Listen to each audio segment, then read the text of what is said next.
Uma boa noite a todos os irmãos que estão conosco, ligadinhos aí no canal da Igreja UNASP São Paulo, ou Igreja Adventista do UNASP de São Paulo, ou no Rodrigo Silva Arqueologia, ou através do Facebook. Que o Espírito Santo esteja com você em qualquer lugar que você esteja nesse momento. E também, para nós adventistas do sétimo dia, depois do pôr do sol de sexta-feira, já começa o sábado, o Shabat. Então nós desejamos um feliz sábado para você e sua família, um Shabbat Shalom para quem for judeu, e que a graça de Deus esteja com todos, tá bem?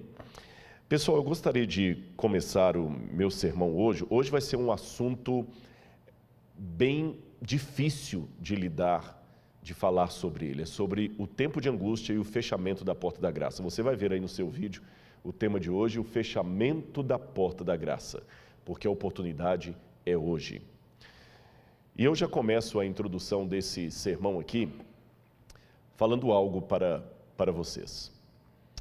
Eu recebi muitas mensagens de amigos, de colegas, acho que já pode tirar já o tema e voltar para mim aqui, de muitos amigos dizendo, preocupados, olha, você ontem no sermão foi bem duro.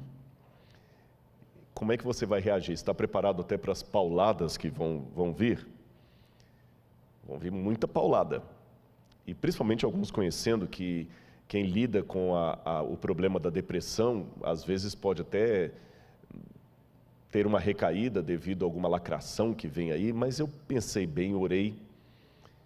E se a gente tem convicção da verdade que você está falando em Cristo, você não pode ter medo das consequências. Você tem que pedir a Deus para que o seu lado humano não atrapalhe a mensagem que você está transmitindo, mas não ter medo das consequências.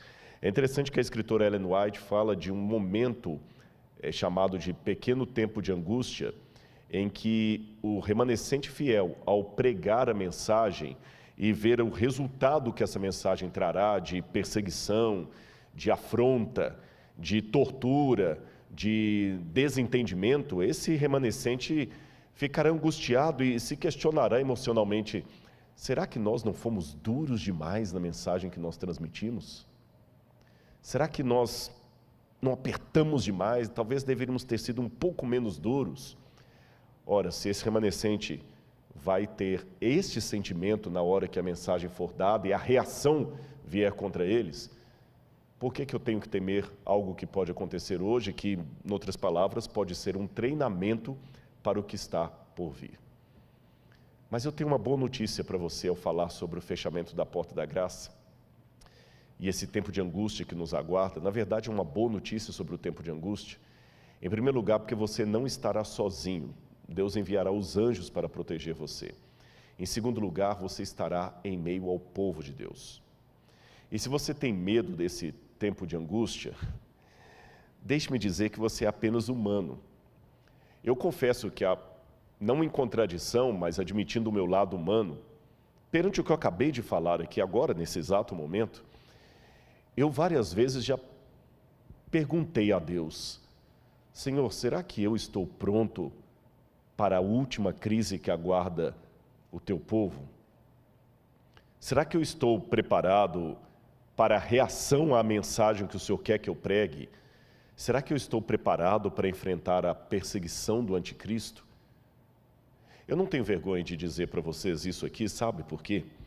Um pouco antes de eu subir para pregar, uma irmã veio falar comigo assim: olha, eu quero agradecer pelos vídeos que você tem publicado semanalmente lá no Rodrigo Silva Arqueologia. Eu acompanho todos, você filma com a sua biblioteca no fundo ali, e eu quero destacar uma coisa: você fala ali tão de ser humano para ser humano, e às vezes o que nós ovelhas precisamos é que os pregadores desçam um pouco do púlpito e se pareçam conosco.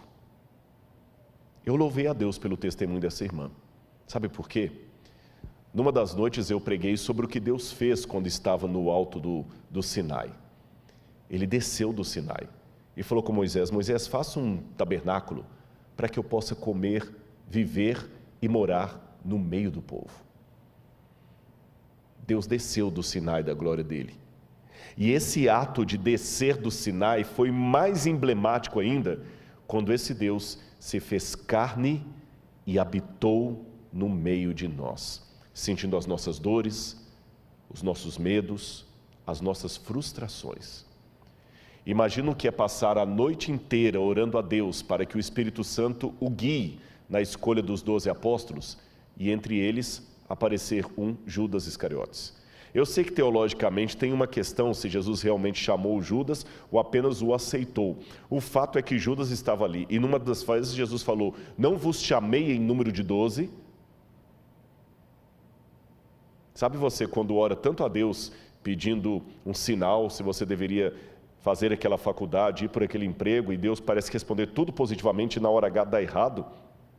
Jesus passou a noite toda em comunhão com o Pai, e algo na escolha dele, humanamente falando, saiu errado, veio Judas. Já parou para pensar nisso? Ele sofreu as nossas dores. Tem um livro muito fantástico que eu sugiro você que leia, Por que Tenho Medo de Dizer Quem Eu Sou? Se eu não me engano, eu tenho que conferir, acho que é de Erich Fromm esse livro, eu não estou com certeza absoluta se é de Erich Fromm, mas o título é esse. Já li há muitos anos esse livro, Por que Tenho Medo de Dizer Quem Eu Sou?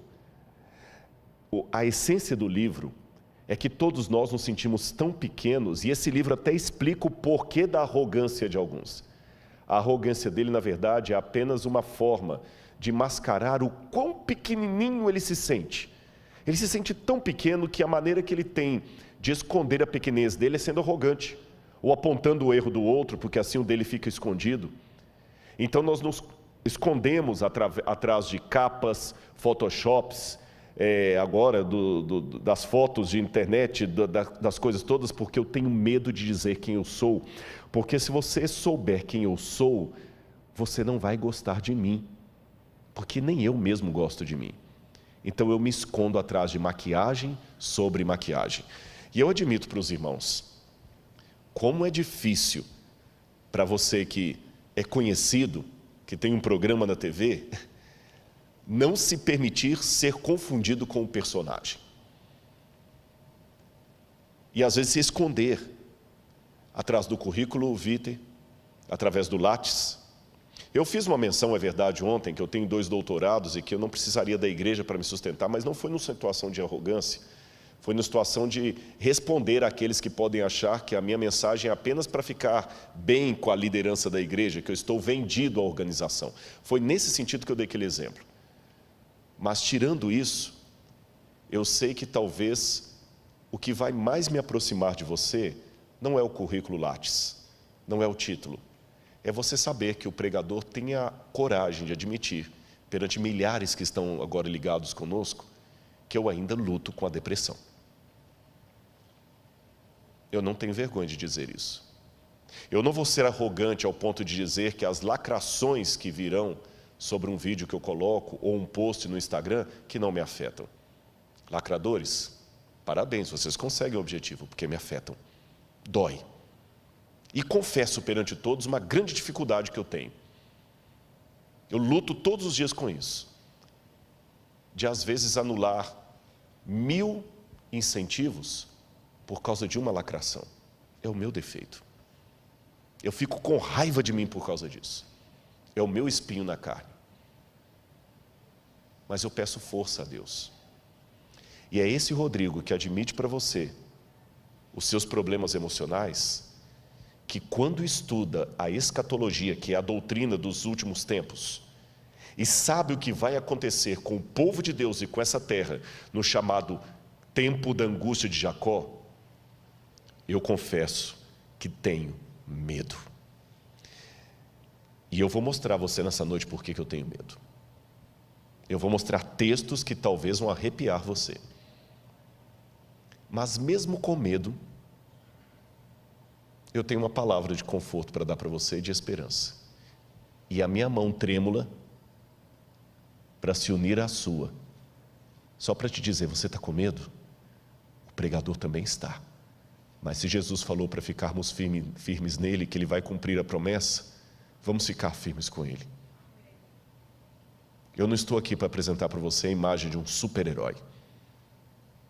Eu estou aqui para apresentar a imagem de um pecador frágil como você, que quer ir para o céu.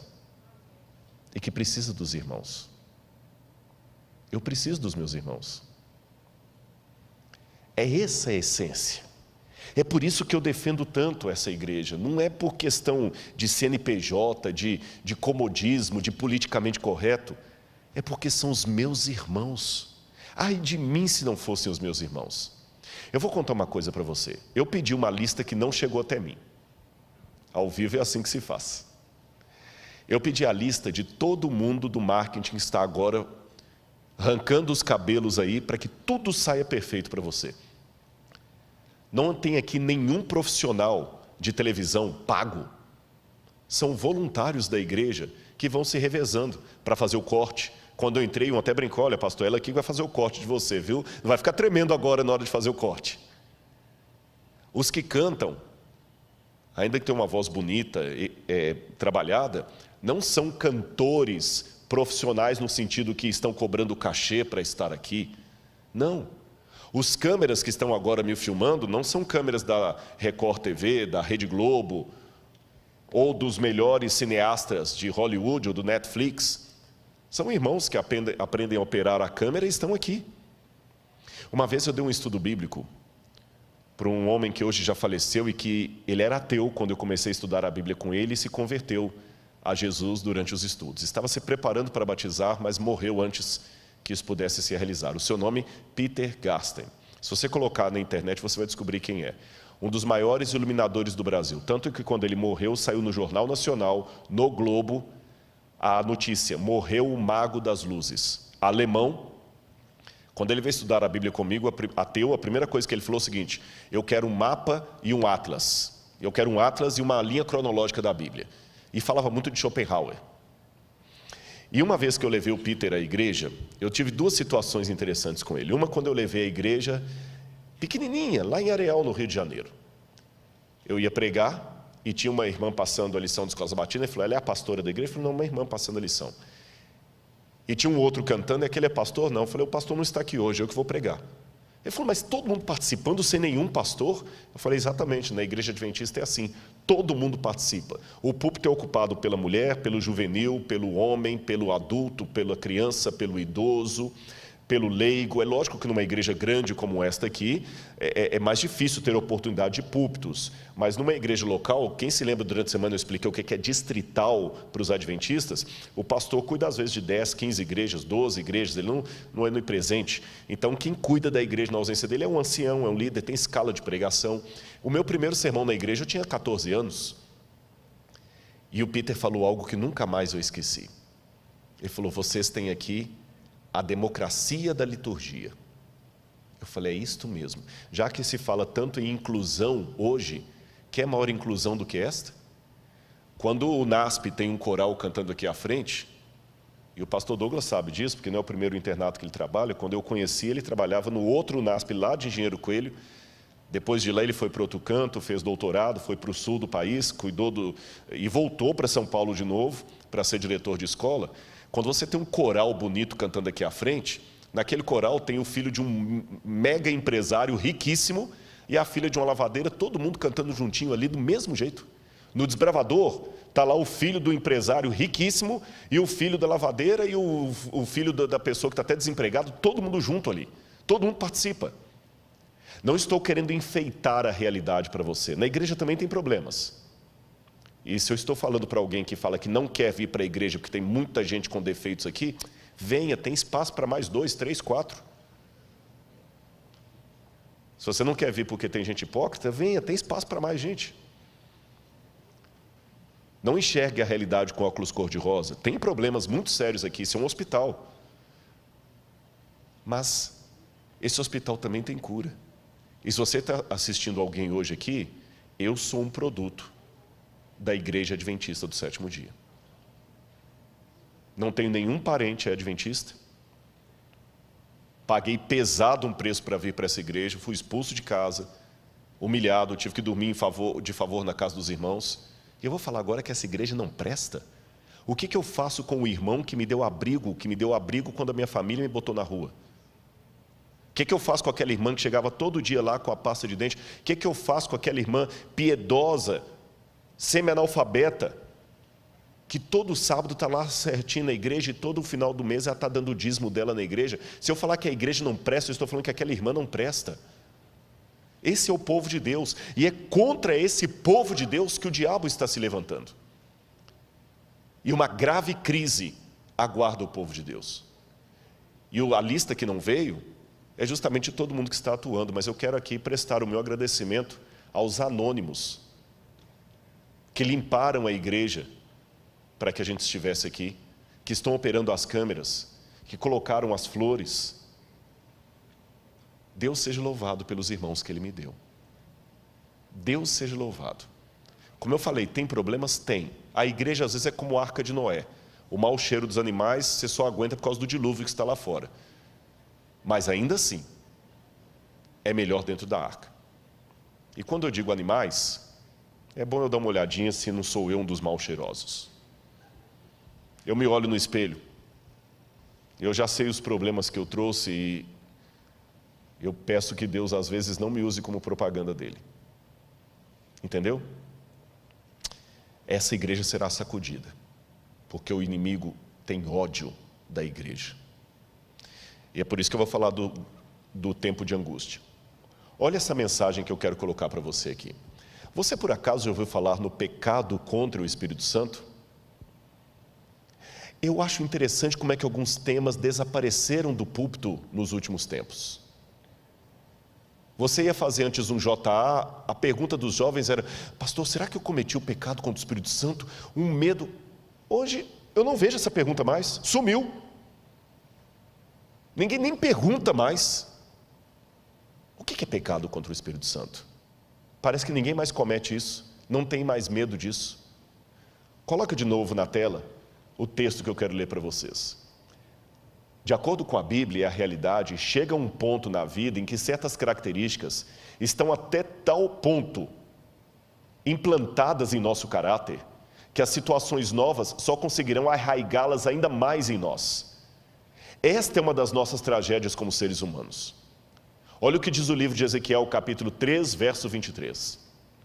Mas quando eu falar contigo, abrirei a tua boca e lhes dirás: assim diz o Senhor Deus, quem ouvir, ouça, e quem deixar de ouvir, deixe, porque eles são casa rebelde. O que a Bíblia está dizendo aqui? Se você sair do livro de Ezequiel e entrar no livro do Apocalipse, você verá um texto muito parecido.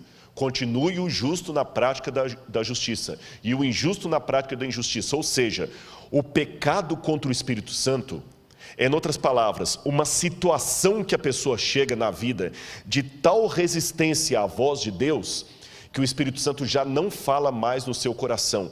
E quero dar uma notícia muito trágica para você nessa noite. O pecado contra o Espírito Santo pode ser cometido em vida. Normalmente, as pessoas só têm a sua situação definitivamente resolvida para a salvação ou a perdição quando ela morre. Porque a Bíblia fala: ao homem está ordenado morrer uma única vez, e depois disso, o juízo. Então, enquanto eu estou vivo, eu posso ganhar ou perder a minha salvação. Hoje eu estou em Cristo, mas eu posso amanhã apostatar e abandonar a Cristo. Ou alguém que hoje está apostatado pode reencontrar com Cristo. Agora, quando morre, acabou. Não tem mais o que fazer. Não tem mais o que fazer. Tanto é que, uma vez um jovem perguntou a um rabino em Israel: mestre, qual é o melhor dia para eu entregar a minha vida a Deus? Ele falou: o último dia antes da sua morte. Mas eu não sei quando eu vou morrer. Então faça isso todo dia. Porque depois que morre não tem mais chance. Só que há alguns casos especiais que a pessoa consegue, infelizmente, selar o seu destino ainda em vida. Sabe que os especialistas em saúde mental falam de alguns psicopatas como sendo pessoas que perderam completamente o senso de moralidade, de arrependimento. Ele já não tem mais arrependimento, ele não tem mais crise de consciência, ele não tem nem remorso. Para ele, matar uma criança depois e esquartejá-la é tão comum como para você escovar os dentes. Você não fica com crise de consciência porque escovou os dentes. Para um psicopata é a mesma coisa. Eu não sou especialista em saúde mental, mas do ponto de vista teológico, eu posso dizer que algumas pessoas conseguem atingir no plano espiritual uma situação de psicopatia espiritual. Nem eu, nem você podemos legislar e falar, é aquele ali, é aquele, nós não sabemos. Mas infelizmente há algumas pessoas que o Espírito Santo já não atua mais nelas em vida. Judas Iscariotes é um exemplo desse. Judas Iscariotes é um exemplo desse. Jesus lutou com ele até na quinta-feira da Santa Ceia, ali. Mas quando ele saiu, ele já saiu tomado pelo diabo de tal maneira que já não tinha mais retorno. Há outros casos também que o Senhor rejeitou e aquela pessoa não teve mais retorno. Mas note, o pecado contra o Espírito Santo não é um ato que vem da parte de Deus, ele é unilateral. É uma rejeição a tal ponto da pessoa que a voz do Espírito não é mais ouvida. Agora, o que o livro do Ezequiel e o livro do Apocalipse me diz é que chegará uma época na terra em que a rejeição, o pecado contra o Espírito Santo será de maneira tão globalizante que as pessoas já estarão com o seu destino selado em vida. Aquilo que hoje acontece de maneira esporádica na vida de um Judas, na vida de um Saul, acontecerá depois do fechamento da porta da graça de maneira coletiva. A humanidade, com exceção do remanescente fiel, estará completamente entregue a Satanás. Eles já não terão mais arrependimento dos seus atos. Serão como psicopatas espirituais. Aquele poder do Espírito Santo que ainda refreia os meus gostos, a minha vontade, não atuará mais. E eu vou descrever nessa noite como é que isso pode acontecer a partir da Bíblia e de alguns autores fora da Bíblia. Vamos ver aqui um texto que fala desse tempo de angústia. É possível rejeitar definitivamente a oferta de Cristo porque somos incapazes de aceitá-la. Um dia faremos isto, está com um erro ali. É possível rejeitar definitivamente a oferta de Cristo porque somos capazes, tá certo, de rejeitá-la. Um dia faremos isto, espero que não nós, de modo definitivo. Olha o livro de Daniel, capítulo 12, versos 9 a 10, que diz: vai, Daniel, porque essas palavras estão fechadas e seladas até o tempo do fim. Muitos serão purificados e embranquecidos e provados, mas os ímpios procederão impiamente, e nenhum dos ímpios entenderá, mas os sábios entenderão. O Apocalipse fala praticamente a mesma coisa no capítulo 22, versos 10 a 12. Então me disse ele: não seles a palavra da profecia desse livro, pois o tempo está próximo. Continue o injusto a praticar a injustiça, continue o imundo na imundícia, continue o justo a praticar a justiça e continue o santo a santificar-se. Eis que venho em breve. Você percebeu a mensagem da Bíblia? Chegará um tempo em que as pessoas estarão de tal maneira numa posição de rejeição à graça de Deus que o Espírito Santo não vai mais conseguir falar ao seu coração.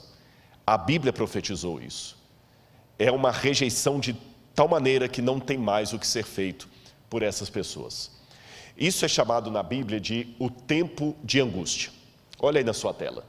O tempo de angústia, segundo a Bíblia Sagrada, é uma época em que a humanidade rejeitará de maneira coletiva e definitiva o Espírito Santo de Deus.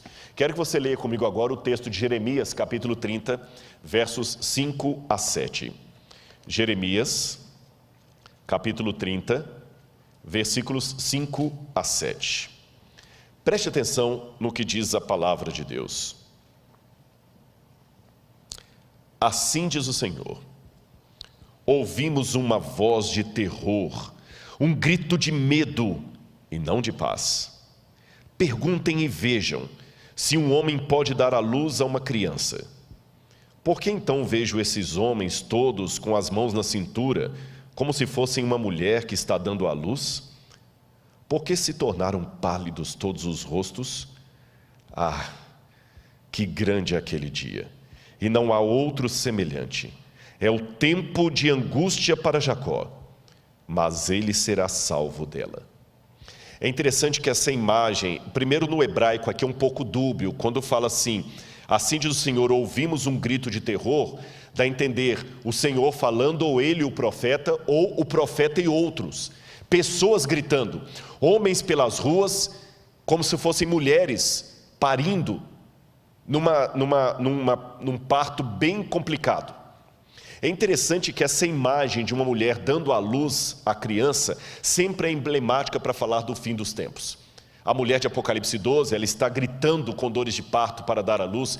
Quando Jesus fala, quando virdes acontecer essas coisas, são o princípio das dores, das contrações, dores de parto. E o profeta diz, é o tempo de angústia de Jacó, mas ele será livre dela. Então note que é uma angústia que abala todo mundo, abala as pessoas que estão contra Deus e abala também aqueles que estão do lado de Deus.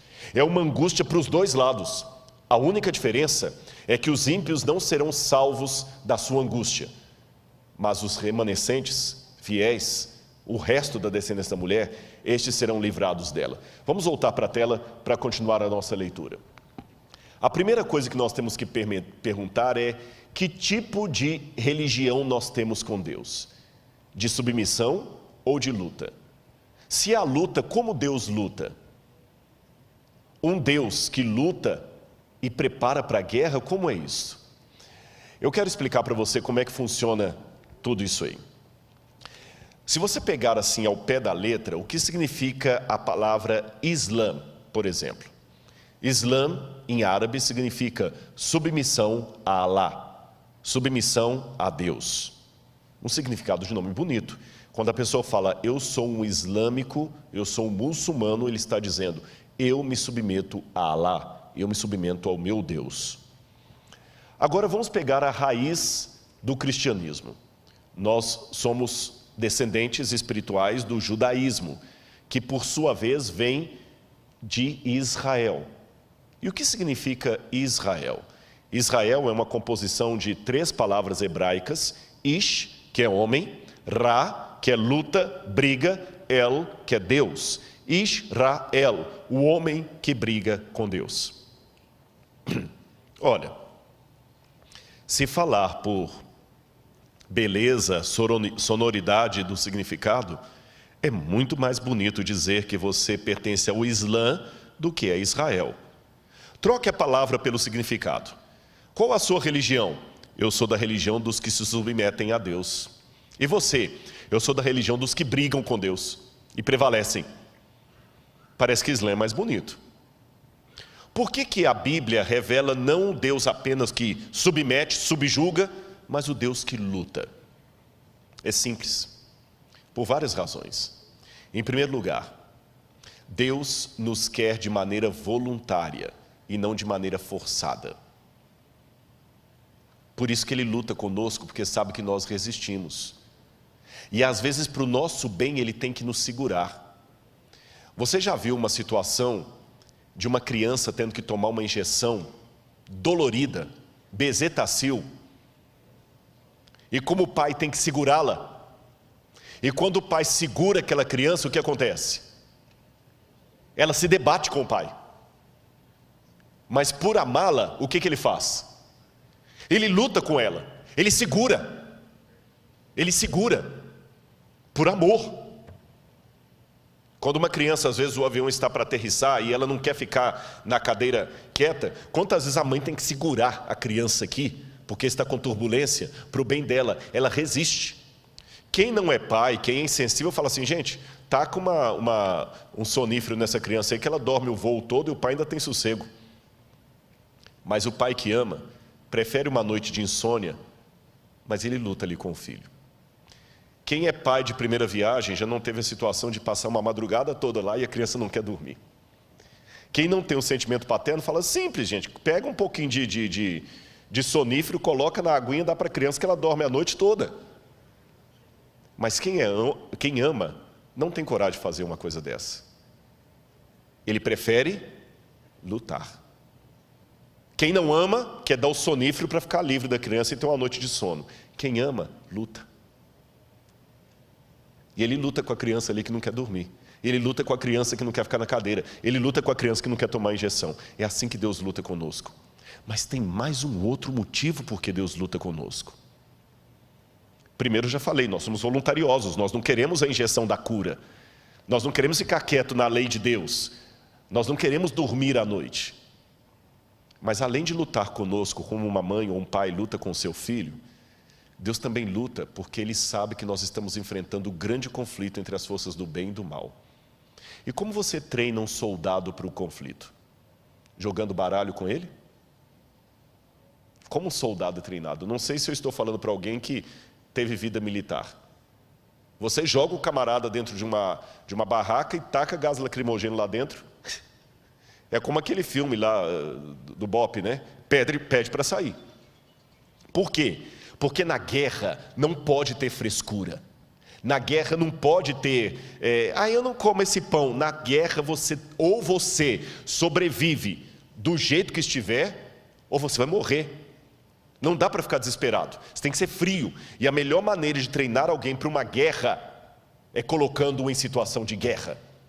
Como é que se treina um lutador de boxe para ganhar um campeonato de boxe? É lutando com ele, é dando pancada na cabeça dele, para ele aguentar a pancada do adversário. Então, meu irmão, você está ganhando pancada atrás de pancada, Deus está treinando você para o grande conflito. Eu vou contar uma historinha para você. Infantil. Mas se Jesus contou historinhas infantis, como as parábolas, que se tornaram teses de doutorado, que a parábola é infantil. Uma mulher tinha 10 moedinhas, perdeu uma moeda, encontrou, varreu a casa, encontrou e foi comemorar com as amigas. Quer historinha mais infantil do que essa? Essa história chega a ser mais simplória do que as fábulas de La Fontaine. Mas na simplicidade da parábola infantil de Jesus, que riqueza de detalhe. Eu já vi tese de doutorado sobre essa parábola de Jesus. Então vou imitar o mestre. Vou contar uma parábola para você. Uma vez, havia um grupo de árvores, todas muito bem colocadas ali, árvores frutíferas, e o passarinho veio, bicou alguns frutos e saiu com o biquinho sujo de semente. E quando o passarinho voou com o biquinho sujo de semente, algumas sementes caíram perto das árvores irmãs, ali onde tinha água, lugar gostoso, terra fofinha, cheia de adubo. Mas ele voou, e outra semente caiu longe, num lugar ermo, bem distante daquele arvoredo. Só que as duas sementes vingaram. Uma cresceu perto das árvores irmãs, cheia de cuidado, e a outra lá no meio do deserto, quase assim, lugar ermo. A daqui cresceu toda frondosa, bonitinha, tinha água fácil, porque o lençol freático era quase na superfície. A outra tinha que ficar esticando a raiz dela na terra para conseguir umas gotículas d'água. A daqui estava num lugar protegido. A de lá não. Quando ela começou a crescer, passou um tropel de cavalos ali de uma caravana e a quebrou. Quase ela morreu. Ela teve que crescer toda torta, toda cheia de cicatrizes. E a outra aqui toda protegida. Passou um tempo e veio um lenhador. E por ironia da vida, cortou todas as árvores daquele arvoredo, menos a caçula. Deixou. E agora, à distância, sem o arvoredo impedindo a visão, uma árvore daqui ficava olhando a irmã do outro lado. Uma cheia de cicatrizes e machucados, e a outra frondosa e bonita. Armou-se uma tempestade. Vento soprou, raios, trovões, chuva ácida. Para a árvore que estava acostumada com tantas pancadas, foi mais uma brisa. A outra foi derrubada na primeira ventania. Deus conhece a vida melhor do que eu e você. Se Ele está deixando você apanhar e ter cicatrizes, Ele está preparando você para algo melhor. Eu vou confessar para você. Eu não sou masoquista, não gosto de sofrimento. Não entenda que você está diante de um masoquista. Mas eu confesso perante a igreja que eu já dei graças a Deus por algumas dores que eu passei, inclusive essa da depressão. me tornou mais compreensível para lidar com algumas pessoas. Minha pregação mudou. Minha abordagem mudou. Então, e eu fiquei mais resiliente para algumas coisas. Se o pai está dando pancada em você, ele está treinando você para a luta. Se o pai está jogando você dentro de uma barraca e colocando gás lacrimogêneo lá dentro, é porque ele sabe que o inimigo não terá piedade. Deixa o general treinar você. Israel, lutamos com Deus.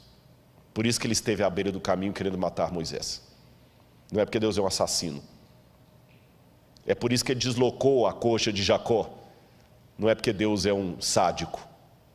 É porque ele está treinando você. E sem exageros, eu vou mostrar para você nessa noite o que significa a guerra que nos aguarda. E eu sei que há crianças aqui nos assistindo, mas eu peço a Deus que transforme essa mensagem de tal maneira que até as crianças sejam atingidas por ela, porque o programa Evidências não é feito com a linguagem infantil, de jeito nenhum.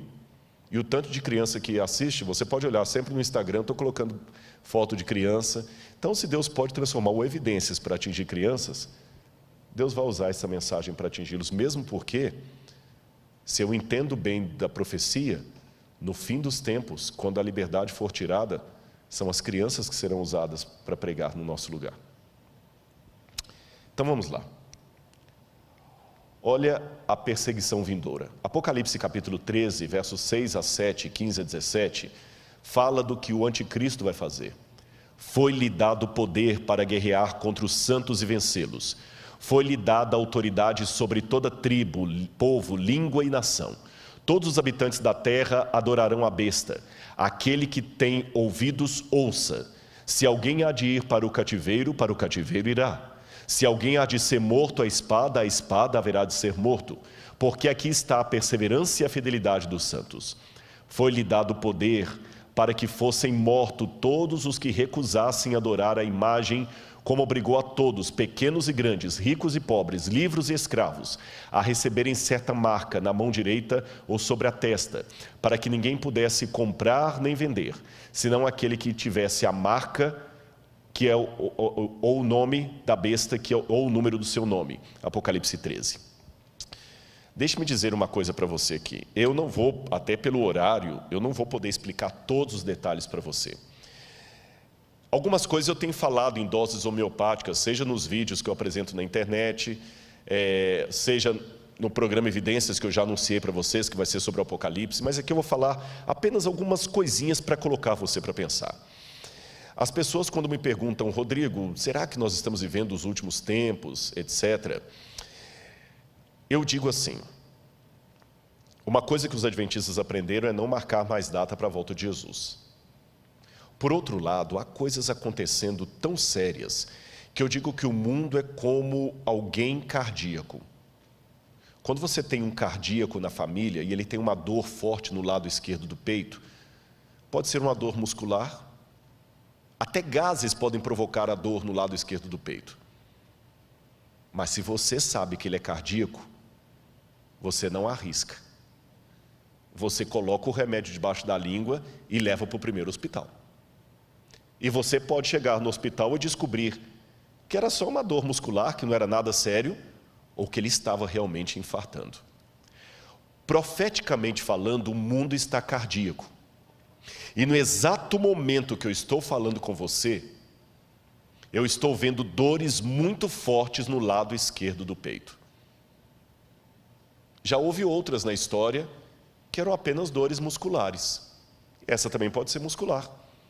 Pode ser que eu esteja falando isso aqui para você e as crianças que estão aqui me assistindo, amanhã subam ao púlpito e eu já esteja velhinho também assim, com dificuldade até de locomover e Jesus não voltou. Pode ser. Mas usando a ilustração que eu acabei de mencionar, também é provável que possa ser um infarto escatológico do planeta Terra. Na dúvida, vale o mesmo procedimento. Não vou arriscar. Eu ouvi uma frase essa semana que teria sido citada por um grande teólogo nos Estados Unidos, do pastor Elias Brasil, e quem me disse essa frase foi o pastor Gilson, que o pastor Elias Brasil teria mencionado, olha, que ele perguntou para todos, vários teólogos, você acha que nós estamos vivendo os últimos tempos? E o doutor Elias Brasil, que é um intelectual de primeiro calibre, que não é de falar coisas apenas assim por achismo, ele teria dito mais ou menos assim. Se eu não citar exatamente, eu vou parafrasear. Amigo Gilson, eu acho que nós já estamos agora por conta do relógio de Deus, porque pela profecia, o tempo já foi. Trocando em miúdos, eu me surpreendi quando eu li Zygmunt Bauman, que não é um evangelista, não é um cristão conservador, ele já morreu, é um dos sociólogos mais respeitados. Na maratona que nós vamos fazer aqui no dia 10 de outubro, depois nós daremos mais detalhes da maratona, eu vou falar sobre Zygmunt Bauman e a sociedade líquida. Quando ele anunciou, o mundo precisa de um governo único, e o Papa Francisco é o único com capacidade de ocupar esse cargo, aquilo eu falei, interessante isso. Você sabe que nós temos hoje, porque o Apocalipse fala algo que a gente fica pensando, como é que isso aqui vai se cumprir? Como é que vai se cumprir? Eu várias vezes me perguntei, quando eu estudei a Bíblia com os adventistas, como é que vai ser isto, que o anticristo vai colocar o mundo inteiro sendo obrigado a cumprir uma lei? Isso é impossível. E mesmo hoje a gente pergunta assim, nessa rivalidade, eu acabei de ver uma mensagem agora da ONU, o presidente Bolsonaro falou algo lá, o Trump falou algo, depois veio o Emmanuel Macron e desfez tudo o que o Bolsonaro falou. Mesmo assim, criticou a China, porque vocês sabem que a China está sendo acusada de ter até campo de extermínio, ou campo de concentração com muçulmanos. Estão questionando a China de desrespeito aos direitos humanos, o outro está questionando a China da questão do Covid. Aí o Irã está de relações cortadas com os Estados Unidos. Eu estive no Irã no ano passado e achei interessante que em Teherã eu não podia usar cartão de crédito, porque não tinha. Ele não trabalha com cartão de crédito internacional. Eu cheguei em Teherã, se eu não tivesse um pouco de dinheiro no bolso, eu ia ter problema no hotel. Não aceita cartão de crédito por causa do embargo americano. E eu pensava, Senhor, como é que vai unir o Irã com os Estados Unidos, com China, com França, todos assim, opostos? Como é que no Brasil vão unir pessoas de direita e de esquerda, são tão antagônicos? Mas eu estava observando os sinais dos tempos. Como é que isso aqui que eu acabei de ler para vocês, de Apocalipse 13, vai se cumprir? Aí eu comecei a ler, li vários autores, Yuval Harari, que eu li a trilogia, 3 livros dele pelo menos, não sei se ele escreveu outros. Eu escrevi o Homo Sapiens, eu li o Homo Sapiens, Homo Deus e Lições para o século XXI. E quando eu li Yuval Harari dizendo que o futuro vai ser uma época pós-trabalho, em que as pessoas serão controladas por algoritmos, e eu me lembrei que o Apocalipse fala o seguinte, aquele que tem entendimento, calcule o número da besta. E a palavra calcule no grego ali, não é você ficar fazendo conta com letra para saber qual nome vai dar 666. Se é o nome de Hitler, se é o nome do Papa, se é o nome de Ellen White, se é o nome de Saddam Hussein. Aquele calcule é contabilize. Contabilize o que ela faz. E por que é um número da besta? E eu noto que ali tem algo muito sério relacionado à lei de Deus. Sabe por quê? No Antigo Testamento, Deus deu uma ordem para o povo de Israel. Você colocará a lei do Senhor na tua mão e como frontal entre os olhos. Eu não sei se você já viu alguma cena de Israel, que tem o judeu orando lá no monte, no Muro das Lamentações, e ele fica orando lá, né? Baruch haba Beshem Adonai Eloheinu melech. Ele fica orando lá no Muro das Lamentações, e aqui ele tem uma caixinha preta na testa, e ele amarra aqui no braço. Hoje os judeus colocam no braço esquerdo. Ele coloca um outro, o que está ali? Ali está o Shema Israel, Adonai Eloheinu, Adonai Echad. Ouve, ó Israel, o Senhor teu Deus é único, a lei do Deuteronômio, os mandamentos de Deus, para ele sempre se lembrar com a sua ação e com a sua mente que Deus é único e que tem os mandamentos de Deus. E quando eu leio o Apocalipse, me chama a atenção que o Apocalipse é a paródia de Satanás. Você tem o cordeiro degolado sentado no trono de Deus. Você tem o dragão com a cabeça degolada e curado, porque o cordeiro está degolado, mas está vivo.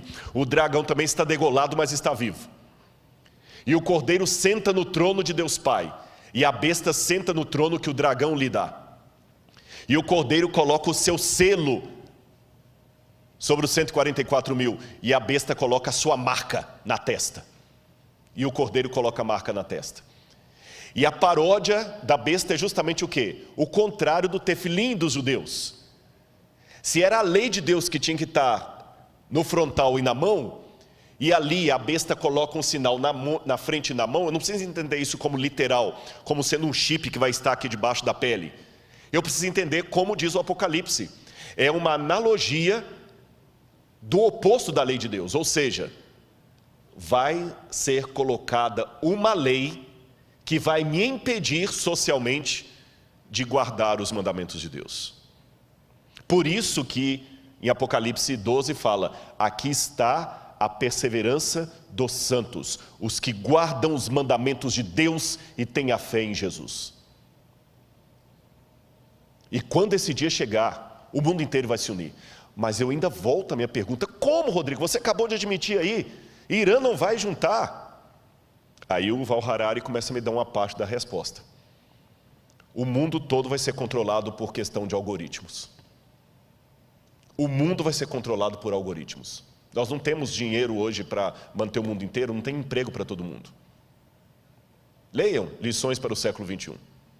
Aí eu vou para Zygmunt Bauman e ele chama a atenção que nós precisamos de um governo único. E quando eu vou nos intelectuais do Vale do Silício, que são hoje os grandes mentores da riqueza mundial, eu vou falar sobre isso em algum momento, a riqueza mundial hoje está na mão de poucas famílias.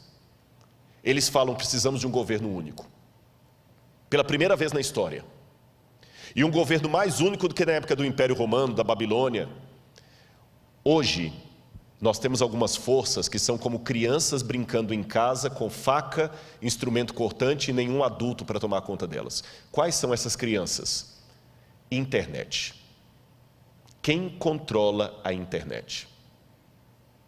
Quem é o dono da internet? Não adianta falar que é a Google, nem o YouTube. A internet é maior do que o Google. A internet é maior do que o YouTube. E tem um documentário da Netflix, agora eu assisti até a metade. Não consegui assistir o resto por falta de tempo. Eu vou vendo as prestações. Dilema das redes. Assista esse documentário. Como é que eles estão controlando hoje a sua vontade, a vontade pelo algoritmo. Mas a internet ainda é maior do que isso. Quem controla a internet? Eu posso na internet hoje colocar de uma piada sem graça a... Basta ser um hacker. Eu posso derrubar a bolsa de valores na internet. Tem muita gente que tem medo do terrorismo virtual. Quem controla a internet? Não adianta. Eu até estava conversando com o pessoal da mídia, que eles falam de alguns que entram para derrubar canais. Eu falei, mas por que não entra na justiça? Ele falou, não adianta, porque cada canal está num país diferente, qual legislação que vai seguir? Não existe uma legislação mundial para controlar a internet. E ela é muito perigosa para não ficar na mão de ninguém. Segundo, quem controla bolsas de valores? Quem controla? Hoje é tudo na base da especulação. Teve o problema na China, o Brasil agora está com 800 bilhões de déficit por causa da China. Quem controla a bolsa de valores? Está tudo ligado. Se cair a bolsa de valores de Hong Kong, você nunca foi a Hong Kong e você pode perder o seu emprego aqui por causa disso. A montadora vai fechar porque caiu uma bolsa de valores onde você nem existia. Bolsa de valores é especulação. E quem controla uma criança tão perigosa como essa? Terceiro, tráfico de drogas e de armas. Lavagem de dinheiro. Qual a legislação internacional? Aí o camarada, como aquele italiano que estava no Brasil, que agora foi extraditado, vai para um outro país e fica lá exilado. Quem controla? Quarto, crise ecológica. Essa briga, se a Amazônia do Brasil nacionalizar a Amazônia do mundo. O Emmanuel Macron falou que a Amazônia é do mundo. Não quero aqui entrar em polêmica de nacionalismo nem de política, mas o exemplo da Amazônia é claro. Se nós não cuidarmos da Amazônia, o mundo inteiro paga. Se a China continuar com a emissão de ar, com a emissão de poluentes e os Estados Unidos, nós vamos pagar.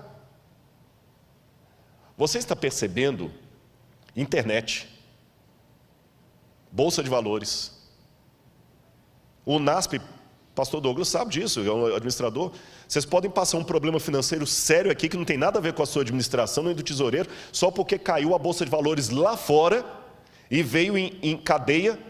Quem controla essas crianças soltas dentro de casa? Quem controla? Então não é pastor Luiz Gonçalves que está dizendo isso, meu irmão. Não é o pregador do Apocalipse, é o povo de fora. Precisamos de um governo único. Só que ninguém tem moral para ter esse governo único. E quando alguém fala, Rodrigo, tudo bem, mas eles não vão aceitar unir. Aí eu vejo duas coisas acontecendo. Em primeiro lugar, como é que eu falo isso aqui agora? Se Deus manda, eu falo. Houve várias vezes que os 4 anjos de Apocalipse capítulo 7 estavam para soltar os ventos. E Deus mandou reter, porque o povo dele não estava preparado. Vocês sabem disso. Eu tenho a ligeira impressão, não estou afirmando, ligeira impressão, que os ventos estavam para ser soltos esse ano. O que nós teríamos no início do ano que eu estava a ponto de ver o que ia acontecer para unir o globo num governo único? O Papa Francisco estava reunindo líderes do mundo inteiro para propor uma nova agenda que cobrisse a questão ecológica, a questão da economia, a questão da família, e todo mundo estava para mandar representantes no mês de março. E coladinho nisto, fazendo parte do mesmo projeto, o 5G. Que quem entende de internet sabe melhor do que eu o que significaria o 5G no mundo. O 5G vai ser mais do que o advento da internet. O mundo seria outro. E na hora que essas duas coisas estavam para transformar o mundo, Covid. Parou tudo. Estou perguntando, não estou afirmando. Estou pensando com os meus botões. Será que Deus falou assim, eu vou permitir esse vírus para parar o mundo, porque o povo de Deus ainda está dormindo demais? E nós ainda estamos parados aqui esperando? Eu fiz teologia. E fui professor de alguns pastores que estão aqui. Mas eu falava com eles em sala de aula, que por melhor que a gente tentasse prepará-los, eu nunca ia conseguir preparar você para expulsar um demônio, para dar uma notícia de morte. E eu odeio isso. É um osso do ofício. Eu não quero ficar orando por pessoas que estão doentes, não é porque eu não me simpatizo por elas, é justamente por me simpatizar com elas, que eu não gostaria que ninguém mais estivesse doendo, sofrendo, vocês entenderam? Não é com prazer que eu atendo uma oração. Rodrigo, você pode orar para minha mãe, ela recebeu o diagnóstico, agora está com Covid, está entubada. Não é com prazer que eu faço aquela oração. Há orações que eu faço com prazer, há orações que eu faço por necessidade. Essa é de necessidade. Eu não quero mais orar por ninguém no hospital. Eu não quero mais ter que apelar para alguém voltar para o povo de Deus. E até quando Deus vai reter os 4 ventos? E Deus, na sua sabedoria, fez 2 coisas, na minha humilde opinião. Ele retardou os planos do 5G, retardou a união global do Papa, e mostrou para você que ainda está incrédulo, que o mundo pode, a despeito das diferenças políticas, se unir em torno de um mesmo propósito.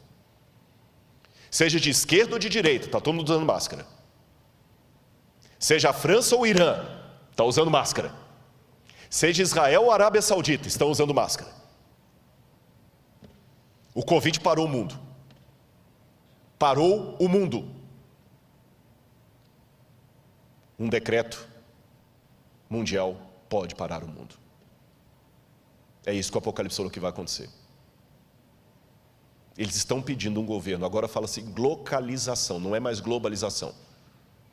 Como eu disse, eu posso estar equivocado, e daqui a 30 anos alguém usar esse sermão e falar, Rodrigo Silva, 30 anos atrás achando que Jesus ia estar perto de voltar, mas pode ser que eu não esteja equivocado. Volto à ilustração do homem infartado, com dores no peito. Na dúvida, se eu tenho alguém que tem problema cardíaco, eu levo para o hospital. E eu tenho certeza que qualquer médico vai falar, nota 10, é isso mesmo. Leve para o primeiro hospital, deixe o médico diagnosticar. Você não brinque. Como eu não sou especialista em história mundial, eu não brinco, eu corro. Mesmo porque a volta de Jesus para mim não deve ser só uma doutrina, tem que ser um desejo. Agora, como é que eu posso entender o tempo de Auguste? Alguns teólogos pensam que seria o sofrimento de Israel no ano 70, eu não acredito assim. Outros pensam que seriam os sofrimentos da igreja ao longo das eras. Outros pensam que seria uma metáfora que nunca se tornará histórica, os idealistas. Outros, eu estou entre eles, pensam que será um caos mundial no governo do anticristo. Tanto aqueles que são pós-tribulacionistas, que acreditam, como eu, que Cristo voltará depois da tribulação para buscar o seu povo, e aqueles que são pré-tribulacionistas, acham que Jesus vai arrebatar a igreja. Mas deixe-me mostrar que essa é uma crença antiga. Vou mostrar algumas imagens para vocês. O Didaquê, ou Didarré, que é o ensino dos 12 apóstolos, um documento cristão do 2º século, já dizia: quando a ilegalidade aumentar, eles vão odiar, perseguir e trair uns aos outros. Então o enganador do mundo aparecerá reivindicando ser o Filho de Deus. Ele fará sinais e maravilhas, e a terra será entregue em suas mãos. Ele fará coisas iníquas que não foram vistas desde o início do mundo. Então a humanidade entrará no fogo da provação, e muitos serão levados a tropeçar, e muitos perecerão, mas aqueles que perseverarem em sua fé serão salvos da maldição. Ou seja, esta doutrina que eu estou mostrando para vocês agora não é modismo. Não é porque eu estou empolgado com o Covid e estou dizendo, é agora. Não é, sabe, eu acho que Apocalipse não pode ser, a hermenêutica do Apocalipse não pode ser a Folha de São Paulo. Nem a revista Veja. Tem gente que fica vendo o Apocalipse sempre assim atrás, é agora. Não é isto. Mas também não é o extremo de você não analisar com prudência os sinais dos tempos. O que eu estou falando agora e que está no livro Grande Conflito, já era dito há 2000 anos. Que Satanás fará parecer que Cristo veio. Ou seja, aquilo que eu leio no livro Grande Conflito gera o pensamento dos cristãos primitivos que conviveram com aqueles que conviveram com o que escreveu o Apocalipse. Não foi uma coisa inventada pelos protestantes do século XIX em diante, ou dos adventistas, ou whenever. Eu quero mostrar outra passagem para você. Se você pensa que é só adventista que pensa assim, você vai se surpreender. Veja isso aqui. O Dr. John Ladd, um dos mais famosos teólogos batistas, no seu livro The Blessed Hope, a Bendita Esperança, diz que a bendita esperança não é a libertação da tribulação, é a união com o Senhor em sua vida. Ou seja, John Ladd acreditava que Jesus voltará depois da tribulação e a igreja passará pela grande tribulação. Os irmãos católicos que estão comigo ligados nessa noite, olha o que diz o catecismo da Igreja Católica, nos parágrafos 675 e 677. Vou ler o catecismo da Igreja Católica. O catecismo é a versão oficial da Igreja Católica. Antes da segunda vinda de Cristo, a igreja precisa passar por uma provação final que sacudirá a fé de muitos crentes. A perseguição que acompanha a sua peregrinação na terra revelará o mistério da iniquidade na forma de um engano religioso que é o anticristo, um pseudo-messianismo pelo qual o homem se glorifica a si mesmo no lugar de Deus e de seu Messias que veio em carne. Noutras palavras, o catecismo também me ensina que haverá um tempo de angústia, um anticristo que vai enganar ao mundo e perseguir a igreja. Está no catecismo. E os evangélicos? Vamos ver mais uma citação. Billy Graham. Eu ouvi o som distante de cascos e vi os cavaleiros do mal no horizonte de nossas vidas.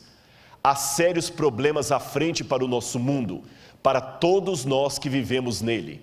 Será uma época de conflagrações nucleares, holocaustos biológicos e apocalipses químicos rolando sobre a terra, levando o homem à beira do precipício. A história vai fundo na batalha do Armagedon. Já vemos sua sombra rastejando sobre a terra. Você percebeu? Aqui não é uma doutrina adventista que eu estou apresentando. Ela é ecoada também pelos católicos. pelos evangélicos representados por John Ladd e por Billy Graham, que apesar de serem batistas, são respeitados em todas as igrejas, metodistas, presbiterianas. E para os adventistas do sétimo dia, eu vou citar um texto de Ellen White, uma das pioneiras dessa igreja, que está falando a mesma coisa que o catecismo. Ellen White está falando a mesma coisa do catecismo, a mesma coisa do Didache, a mesma coisa que diz Billy Graham. Veja o que diz Ellen White: não há o que exagerar. O tempo de angústia, como nunca houve, está prestes a manifestar-se sobre nós e necessitamos de uma experiência que agora não possuímos e que muitos são demasiado indolentes para obter. Dá-se muitas vezes o caso de supor maior angústia do que em realidade o é. Isto não se dá, porém, em relação à crise diante de nós. A mais vívida descrição não poderá atingir a grandeza daquela prova. Naquele tempo de provações, toda alma deverá, por si mesma, estar em pé perante Deus. O que Ellen White está falando aqui? Não há o que exagerar. Tudo que você vai descrever, você pode exagerar. Mas não tem como exagerar o grande conflito. O tempo de angústia vai ser tão terrível que ela diz: por pior que eu pinte o quadro, será pior ainda. Entendeu por que eu admiti que eu tenho medo? Entendeu por que eu admiti que em alguns momentos eu falo: Senhor, eu não sei se eu vou aguentar? Eu estou sendo franco com os irmãos. Se Deus resolver que eu fique entre aqueles que terão o privilégio de ver Jesus voltando, Senhor, que Ele me proteja. Porque vai ser o pior tempo da história. E você entendeu por que nós não podemos brincar? Irmãos, eu quero passar mais rápido aqui, porque o meu tempo está acabando, mas esse assunto é tão importante, e ele não pode ser negligenciado, e eu tenho certeza, há uma promessa, que quando o livro do Apocalipse for aberto e estudado, haverá um revivamento no meio do povo de Deus. Por isso que eu me preocupo com algumas interpretações que estão tendo do Apocalipse por aí. Uma vez alguém falou: o que você acha das interpretações de fulano de tal? Eu falei: eu só vou colocar uma coisa. Luiz Gonçalves prega o Apocalipse e pessoas se batizam na igreja. Fulano de tal prega o Apocalipse e a igreja se divide. Onde é que eu estou vendo o fruto do Espírito? Eu não estou aqui querendo fazer jogo de comadre, mas chama a minha atenção que essa igreja aqui está batendo o recorde durante a pandemia de visualizações na internet. Eu desconheço outro pregador, outro púlpito que está com a média de 80, 100 mil visualizações toda semana. Não estou fazendo jogo de comadre, eu não preciso disso. Mas como eu sou franco para fazer a crítica, eu tenho que ser franco para fazer a defesa. Curioso que você tem pregado aqui, pastor Gilson, só temas de Apocalipse. Eu sei que o pastor Gilson tem o bom dom de pregar. Eu sei que ele é um homem dedicado a Deus e já foi pastor de grandes igrejas. Mas permita-me aqui, pastor, sem nenhuma invalidação, eu não acho que é a sua experiência pastoral que está dando esses números, nem o seu talento. É o Espírito Santo correspondendo à promessa que Deus fez. Prega Apocalipse. Eu falo muito de arqueologia, mas a arqueologia não deve ser o foco da minha mensagem. Tem que ser Cristo. E mesmo Cristo tem que explicar. A mensagem tem que ser cristocêntrica, mas ela tem que ser teológica. Porque não basta apenas pregar Jesus. Que Cristo eu estou colocando no meio? Que Cristo? E as 3 mensagens angélicas eu tenho que pregar. Temei a Deus e dá-lhe glória, pois é chegada a hora do seu juízo. Caiu a grande Babilônia. E se alguém adorar a besta e a sua imagem, vai receber a sua marca. Eu não tenho que ter medo desses temas, mesmo que venha retaliação por falar essas coisas. Porque junto com a retaliação virá o que Deus já está cumprindo no seu ministério aqui. Pessoas vão se reavivar. Deixe-me mostrar mais alguma coisa. E mesmo que eu passe um pouquinho do tempo hoje, mas eu quero contar com a sua paciência, porque esse assunto é importante. Seria isto, coloca no ar, por favor, seria isto uma síndrome de vitimismo, falar de perseguição do povo? O vitimismo pode ser uma forma social de compensar a identidade de grupos religiosos inexpressivos. Ele está presente na linguagem que usam em sua cosmovisão. Então essa ideia que Deus vai perseguir a igreja, isso é vitimismo, será? Olha, pode deixar algumas imagens aí para a gente ganhar tempo? O mundo também duvidou que Hitler faria o que fez. A Alemanha tinha os melhores filósofos, a Alemanha tinha os melhores intelectuais. Ninguém em sã consciência acreditaria que a Alemanha com Hitler mataria 6 milhões de judeus. A Alemanha de Heidegger, pode voltar para mim aqui, a Alemanha de Goethe, do Fausto, a Alemanha de Wagner.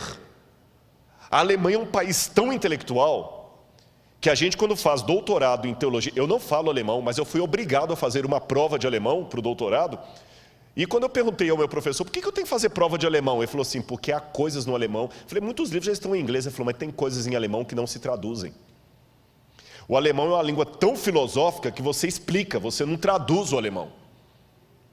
O país mais intelectual do mundo, a Grécia moderna para mim, é a Alemanha. E esse país tão intelectual, das grandes universidades, Stuttgart, do Aufklärung, que é o iluminismo alemão, das expressões técnicas de Freud, a Alemanha de Nietzsche, foi a Alemanha que matou 6 milhões de judeus. E mesmo que alguém fala, você está culpando o povo? Não, mas um povo que era tão inteligente não percebeu que o Führer era um maníaco. E muita gente duvidou. Eu sei que é complicado falar de eventos finais, porque algumas coisas beiram a teoria da conspiração, e eu odeio teoria da conspiração. E parece teoria da conspiração, mas também parecia teoria da conspiração que Hitler houvera de fazer o que fez. Vamos voltar para o quadro. A verdade que seres humanos têm dificuldade de aceitar é que existem Hitlers em potencial em cada esquina do mundo. E qual foi a receita da maldade de Adolf Hitler? Já li vários livros sobre o nazismo, sobre a Segunda Guerra Mundial, e eu elenquei em 7 pontos a receita da maldade. Basta ter uma crise, um povo sem rumo, a Alemanha saiu destroçada da Primeira Guerra Mundial, uma índole má coletiva, a tendência, um marketing, você tem Leni Riefenstahl, e você tem Joseph Goebbels, que foram os ministros da propaganda de Hitler. Você tem Albert Speer, que teve o plano, um discurso de mentiras e sedução e o interesse de Satanás. É exatamente o que nós temos hoje. Nós temos uma crise, nós temos um povo sem rumo, nós temos uma índole má coletiva, nós temos um marketing promovendo coisas anticristãs e o povo de Deus batendo palma para isso, não tendo coragem de denunciar, participando, seguindo, dando like, fazendo parecer que tudo é a mesma coisa, até dividindo espaço na mídia, consumindo essas coisas. E tudo bem. E o marketing está aí. Nós temos um plano, nós temos discursos de mentiras, e nós temos um interesse de Satanás.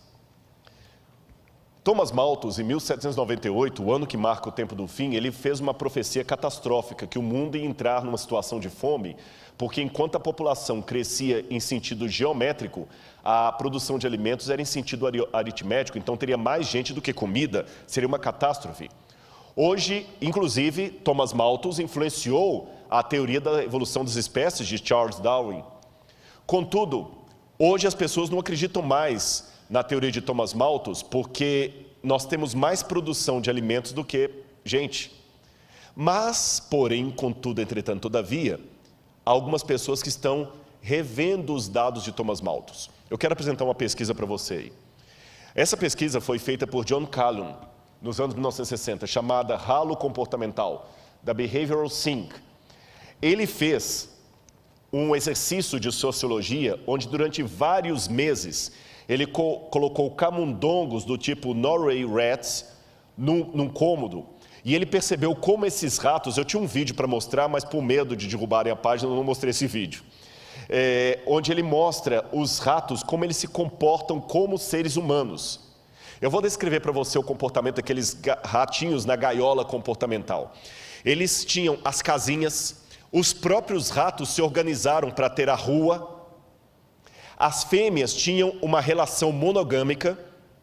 Vários ratos chegavam, a fêmea soltava o feromônio e a fêmea escolhia qual rato era que ele ia para acasalar. Ela acasalava com o macho, os dois ficavam cuidando dos filhotes. Havia propriedade respeitada, os machos demarcavam com as fêmeas a propriedade dele com urina, ninguém passava ali, os ratos tinham as vias públicas.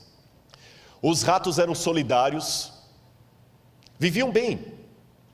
Aí o que começou a acontecer? Com o tempo eles começaram a diminuir, não a quantidade de comida, mas o local onde a comida era acessível. Só num cantinho que tinha comida. E passou para os ratos a impressão que a comida estava ficando escassa. Meus irmãos, John Calhoun começou a perceber paulatinamente a mudança de comportamento progressiva dos ratos. Como é que eles foram ficando mais agressivos uns com os outros, mais agressivos, a ponto que os ratos agora já não começavam mais a respeitar as vias públicas, começavam a invadir propriedade privada. Agora as fêmeas não eram mais respeitadas na época em que ela estava no cio. 4, 5 ratos atacavam uma mesma fêmea fora do cio, copulavam com ela, vários ratos, e depois a matavam. A violência começou a estar ali, e alguns ratos começaram a se organizar em verdadeiras gangues.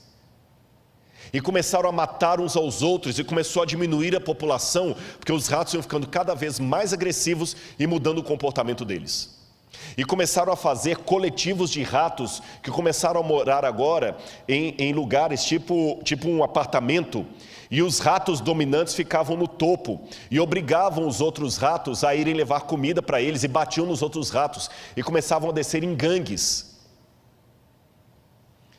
Olha a descrição da pesquisa de John Calhoun nos últimos dias. Ele começou a registrar que entre os machos havia 4 tipos de personalidade que começavam a ficar cada vez mais acentuadas. Haviam os machos dominantes, também chamados de bonitos, altamente agressivos.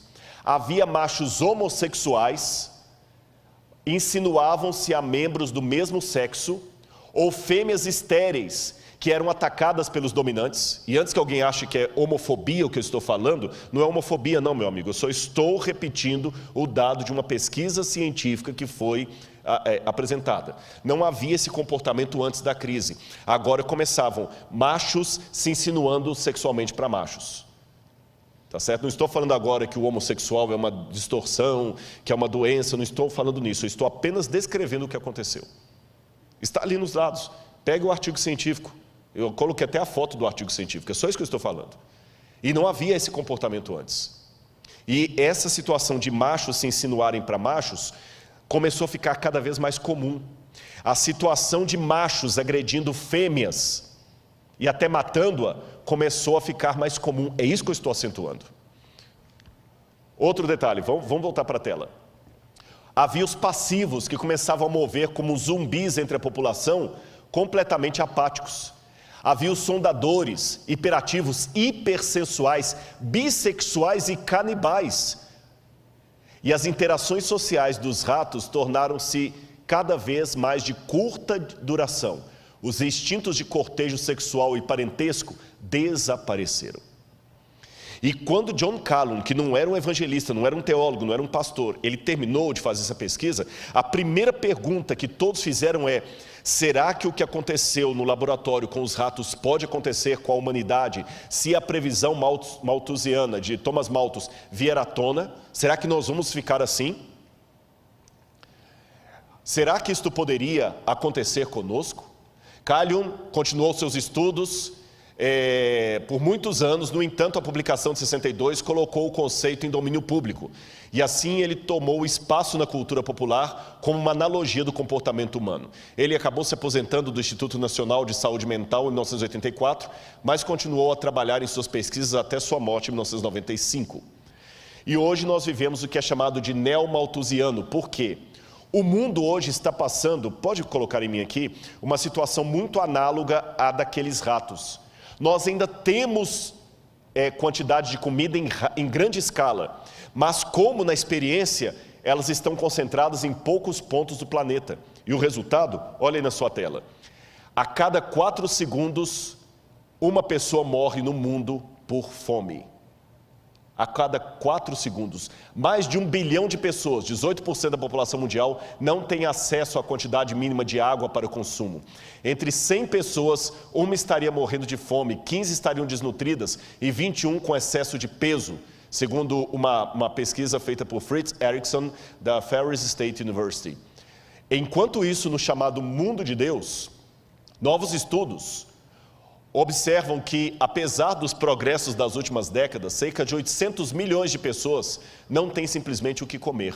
No total, seriam necessários 267 bilhões de dólares por ano para acabar com a fome no mundo, por vários anos. Se você quiser acabar com a fome de uma vez só, quiser acabar com os problemas de saneamento, saúde e outros mais, eu precisaria de 1,2 trilhão de dólares por ano para acabar com a fome e com os problemas de desigualdades. Onde eu conseguiria 1,2 trilhão de dólares no mundo? Pode continuar com a tela. Onde nós conseguiríamos tanto dinheiro? Talvez aqui esteja o ralo social humano. Segundo dados da ONU, o tráfico de drogas, não o seu combate, o tráfico de drogas movimenta 300 bilhões por ano. A prostituição é o segundo maior negócio do mundo, com cerca de 108 bilhões por ano. Volta para mim. O tráfico de drogas movimenta 300 bilhões por ano.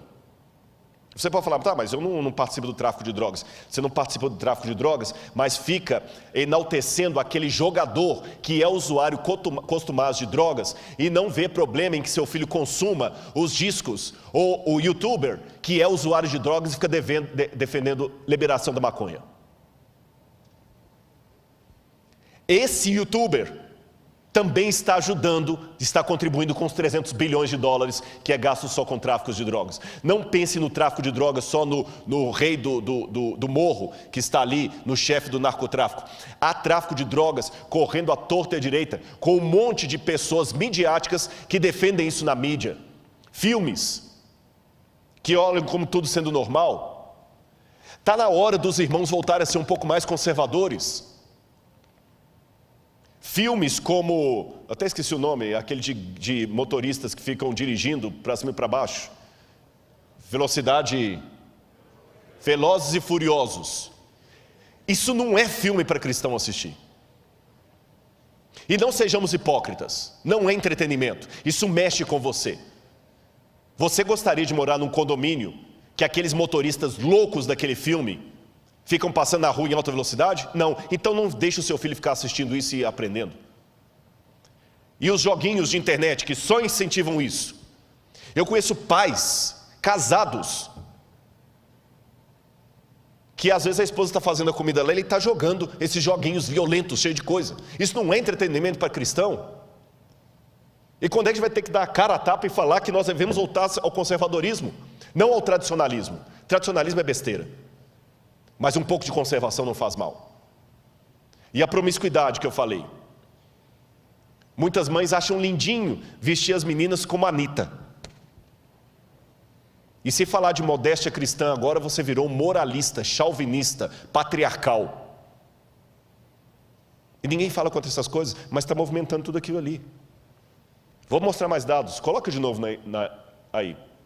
O terceiro lugar é ocupado pelos bancos, que movimentam cerca de 115 bilhões. Embora nem todo mundo mude, algumas entidades acumulam seus cofres até 800 bilhões em ativos. Em 2019, só para vocês terem noção, 2.153 bilionários tinham o equivalente a 60% do PIB mundial. Em quarto lugar, você tem jogos de azar. Somente a Espanha gasta 35 bilhões por ano. E tem a indústria do cinema que alimenta tudo isso. E tem a indústria do entretenimento que alimenta tudo isso. E alguém pode falar, tá, e as religiões também? Bom, eu não posso falar de todas as religiões, mas eu posso dizer que na igreja adventista às vezes tem problema financeiro. Eu já vi vários. Mas quando o pastor é descoberto, ele é demitido sumariamente. Nunca mais é reingressado ao ministério. Se houve alguma exceção à regra, pode ter sido, tem havido. Não estou negando. Pode ter sido o caso de algum pastor adventista que passou a mão e por padrinhamento tem ficado? Pode ter sido. Mas não é a regra. Não é a regra. Eu já vi alguns passando a mão até ser descoberto. Tanto é que a igreja tem o auditor. Não estou dizendo que a igreja adventista é a fina flor dos flores feno. Não, eu convivo nela, eu sei que há problemas. Quer um exemplo de problema na igreja? Está falando para você aqui agora. Está um problema da igreja falando para você aqui agora. Convive comigo, você vai ver que eu tenho muitos problemas. Mas eu sei que a igreja não brinca. E o dízimo não fica na igreja local. O dízimo é distribuído. E lá tem a percentual, e vocês podem pegar da internet, peguei na internet, como é que o dízimo é distribuído, quanto que vai para cada canto. Essa igreja aqui não fica um centavo do dízimo nessa igreja. Ela partilha com todos os outros. Por isso que qualquer pastor adventista pode ter o mesmo salário, quer ele seja pastor de uma igreja grande como essa, cheia de empresários, ou seja pastor de uma igreja desse tamanhozinho. O que diferencia, é lógico, são os auxílios, porque você não quer comparar o aluguel de alguém que mora em Brasília com o aluguel de alguém que mora em Jequié. Vocês entenderam? Eu não ganho pontos a mais, o pastor Douglas tem doutorado. Compara o preço do salário de um diretor, de um pró-reitor, compara o salário de um pró-reitor de uma universidade pública aí com o salário dele. Eu ganho mesmo tanto que ele. Ele não é meu chefe diretamente, mas indiretamente é, porque no guarda-chuva eu sou professor, ele é diretor, mas o meu salário é o mesmo do meu chefe, que tem o mesmo cargo que ele. O meu salário é o mesmo do reitor dessa escola. O meu salário é o mesmo do pastor Toninho, que é o diretor da Novo Tempo, que se fosse um executivo, estaria ganhando aí pelo menos uns 35. Uma vez eu perguntei para uma empresária, se ele fosse... 35 mil é o que ele ganharia para começar. E ele não aceitaria. E pode ter certeza, o salário de um pastor está bem longe disso. Então, há problemas financeiros na igreja adventista? Há. Até serem descobertos. Que a hora que é descoberto, o camarada... Entenderam? E eu sou dizimista. Eu posso falar porque eu devolvo meu dízimo. Devolvo meu dízimo e mais ainda, eu tenho a felicidade de dizer que alguns soldos que eu tenho, vai tudo para o NASP, não fica nada no meu bolso. Porque eu assino todos os anos uma declaração de interesse de conflito, e quando, por exemplo, eu dou consultoria para um canal de TV, para um documentário, para uma coisa, o que pago não vem para o meu bolso. Eu já assinei e é de bom grado, e falo perante todo mundo para ouvir. Eu recebo alguma coisa que vem de outras fontes e não vem para o meu bolso, vai tudo para o NASP. O NASP faz uma poupançazinha, a gente construiu o Museu de Arqueologia. Eu vivo exclusivamente do salário de professor. Tá bem? E mesmo que houver problemas, eu não sei nadar, mas eu aprendi uma coisa, se alguém estiver afogando, não pule, serão 2 mortos ao invés de 1. Se o outro rouba e você, por causa disso, também não devolve o que pertence a Deus, são 2 ladrões que Deus vai cobrar. O que não usou bem os dízimos e você que não devolveu.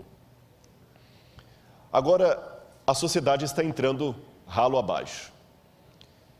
E se a gente economizasse um pouco em pornografia, jogos de azar e outras coisas mais, e desperdício de comida, nós teríamos dinheiro para saciar a fome no mundo, porque só de desperdício de comida são 750 bilhões de dólares todo ano. É por isso que temos aqueles contrastes. E não venho falar que eu estou com gordofobia, que agora tudo você tem que tomar cuidado. Estou apenas mostrando o contraste de uns passando fome e outros. Agora consideremos mais alguns textos para eu terminar. Ellen White de novo. O tempo de graça não durará muito mais. Deus está retirando da terra sua mão refreadora. Por longo tempo Ele tem falado a homens e mulheres mediante a atuação de seu Espírito, mas eles não têm atendido ao seu apelo. Agora está falando ao seu povo por meio de seus juízos.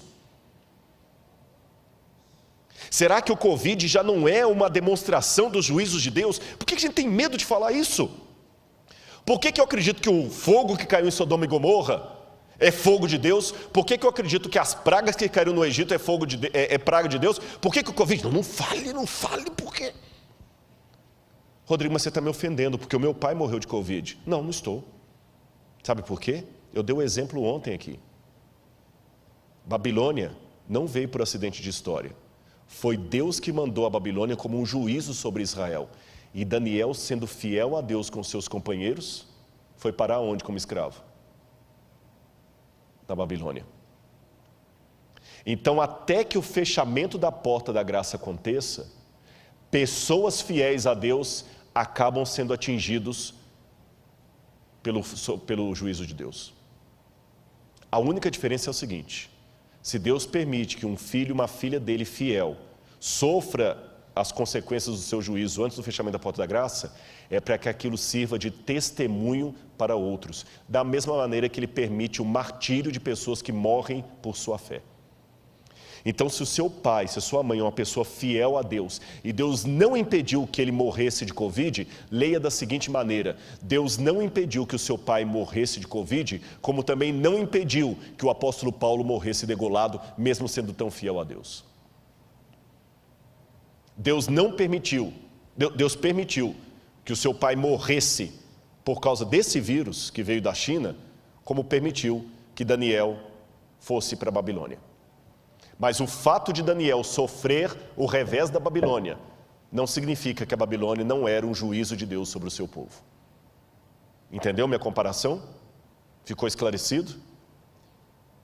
Será que o Covid não é mais um dos juízos que Deus está permitindo para nos acordar? Vamos continuar aqui. Olha as pragas do fim. Depois você vai ler em sua casa Apocalipse 16, vai falar das pragas. Mas o que me chama a atenção são duas coisas. Em primeiro lugar, Apocalipse 11, verso 18, fala que é chegado o tempo para destruíres os que destroem a terra. Há 2000 anos Deus falou que o ser humano ia chegar a uma situação de poder destruir a terra. E quando ele vai falar das pragas, Deus coloca as pragas numa linguagem muito interessante. Ele fala que os rios se tornarão como sangue de morto. Como é sangue de morto? É vermelho? Sangue de morto é escuro, é fétido, é quase coagulado. Como estão os rios? Como é que está o Tietê? Como é que está o Pinheiros? Deus falou que o sol ia esquentar sobre o povo. A camada de ozônio agora, efeito estufa. Deus falou que iam vir pestes perniciosas. Olha aí o tanto de doença. Mas, olha o que Ellen White escreveu. As pragas podem ser o megafone de Deus, lembrando de C.S. Lewis.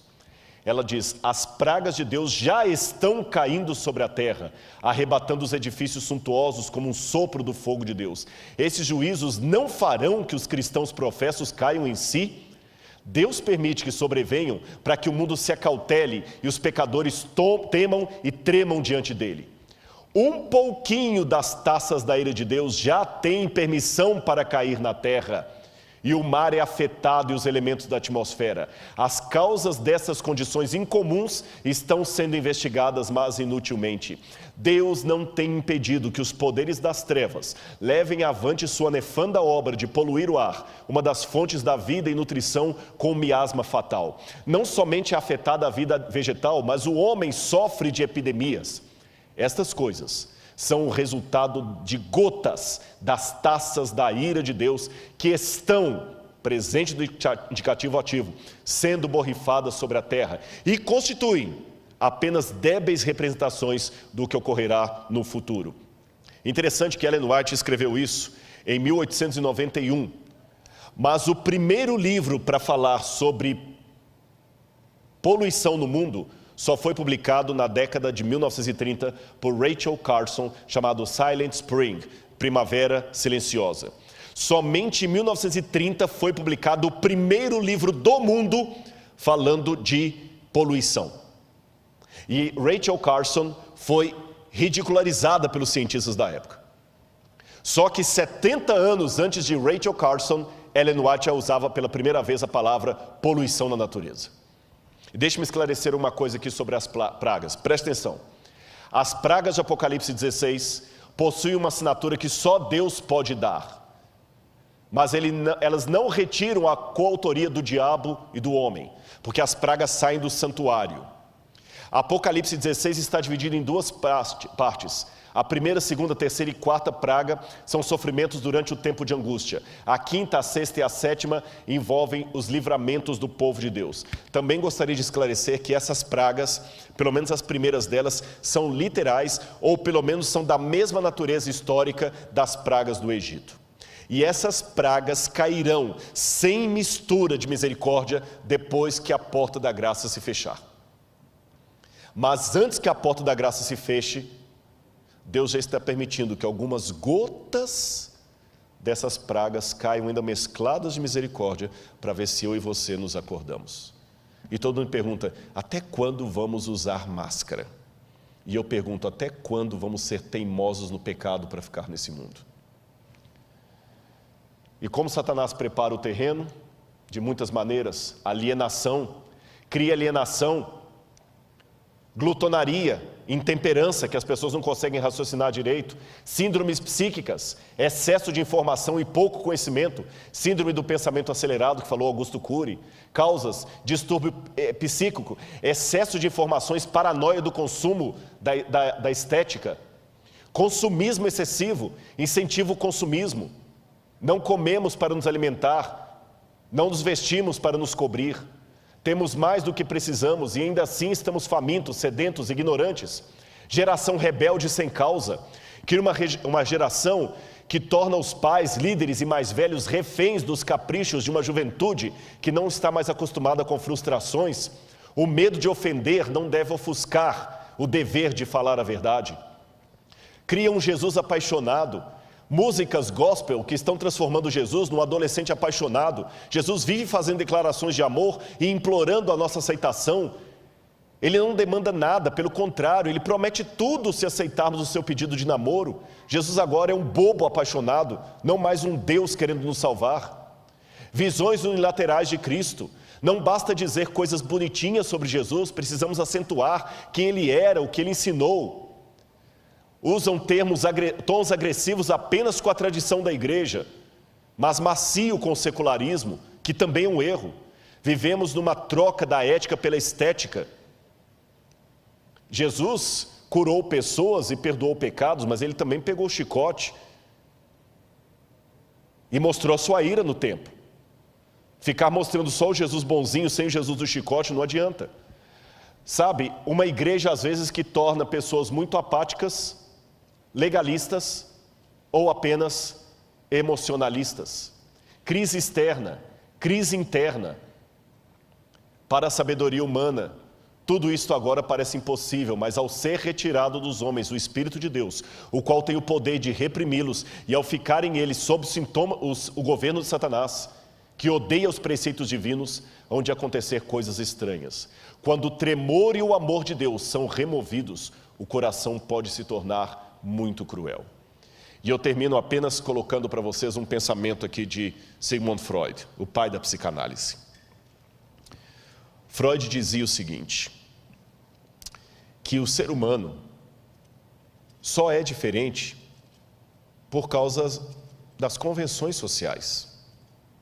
Freud dizia, derrube as necessidades de sobrevivência e sexo e afeto, nem sempre afeto é sexo, e o ser humano se tornará completamente um animal, porque a única coisa que nós temos de nosso é o eros e o thanatos, necessidade de afeto e sobrevivência. Trocando em miúdos, o que Freud quis dizer? Quando você vê uma pessoa toda elegante comendo como um lord inglês, é porque tem comida suficiente para todos. Por isso que ele come bem, mas o outro esfomeado come de qualquer jeito. Mas o Freud dizia que se você tiver apenas um prato de comida para os dois e eles estão famintos, tanto o lord inglês como o sem-teto vão comer desesperadamente como cachorro. Freud dizia, você só não ataca o outro para pegar o prato de comida dele porque tem comida para os dois.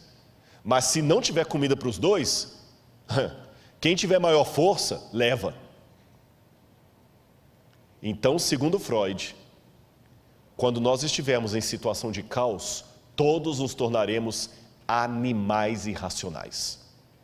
Porém, um ex-discípulo de Freud, chamado Viktor Frankl, que foi prisioneiro de Dachau e de Auschwitz por ser judeu, quando ele sobreviveu ao campo de concentração nazista, Viktor Frankl fundou a terceira escola de psicanálise de Viena, e ele discordou de Freud.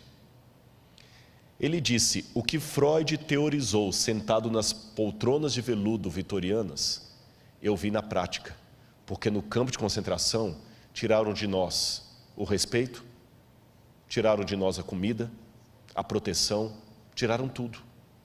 E quando tiraram toda a dignidade humana que estavam em nós, alguns companheiros judeus cumpriram exatamente o que a teoria de Freud sinalizou, se tornaram animais.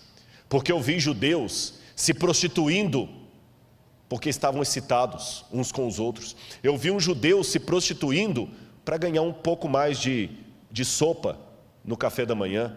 Eu vi um judeu matando o outro para roubar as botas dele. Realmente se tornaram animais. Por outro lado, eu vi heroísmo de onde não se esperava. Eu vi alguns se tornando mártires. Eu vi judeu trocando de lugar com judeu para ser fuzilado no lugar de alguém que era mais velho. Eu vi alguém que estava com fome dar o seu prato de comida para o outro porque ele estava mais debilitado. Eu vi alguns tirando energia, força e solidariedade de onde menos se esperava.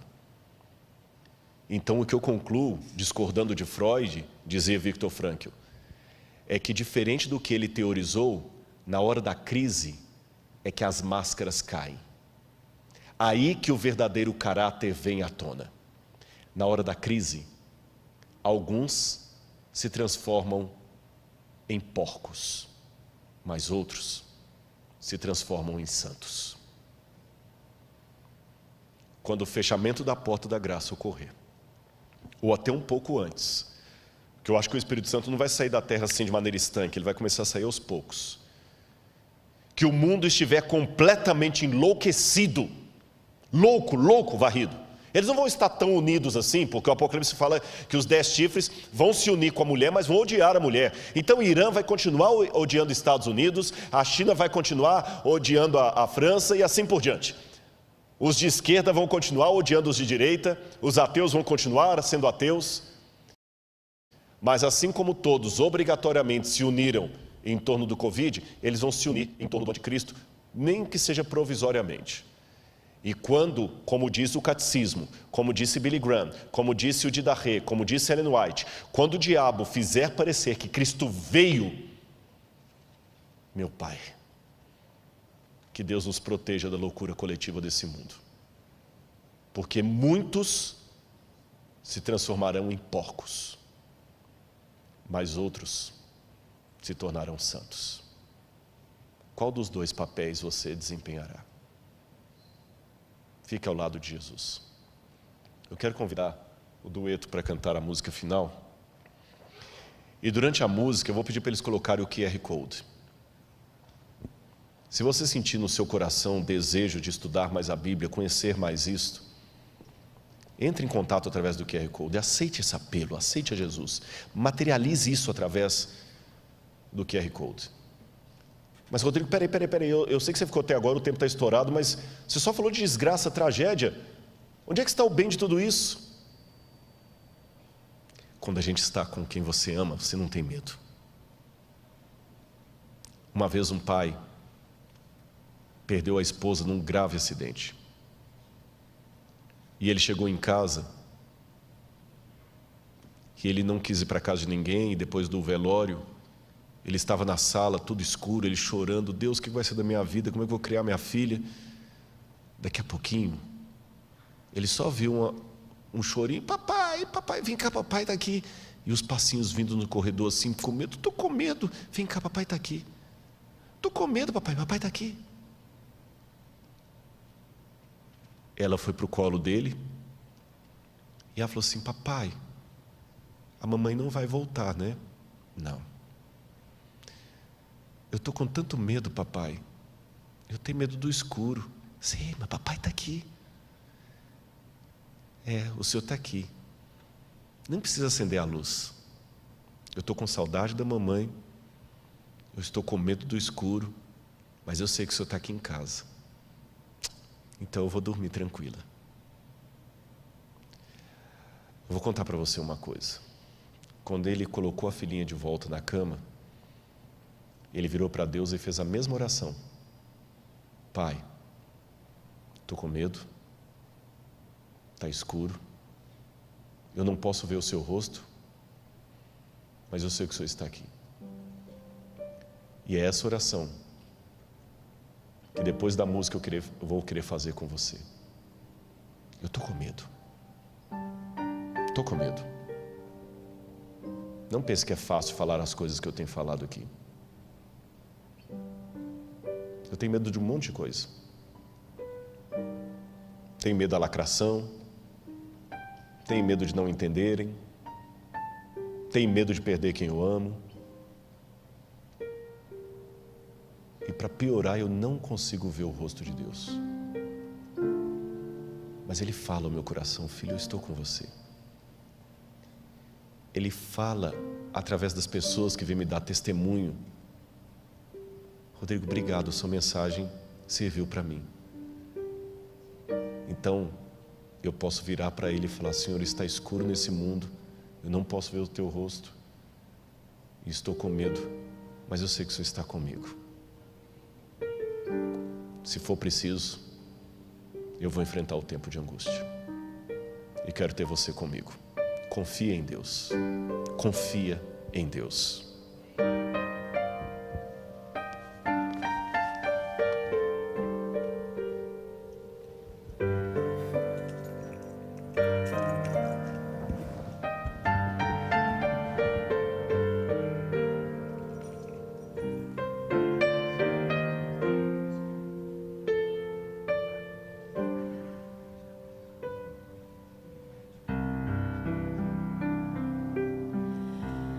Quando o sol se põe calado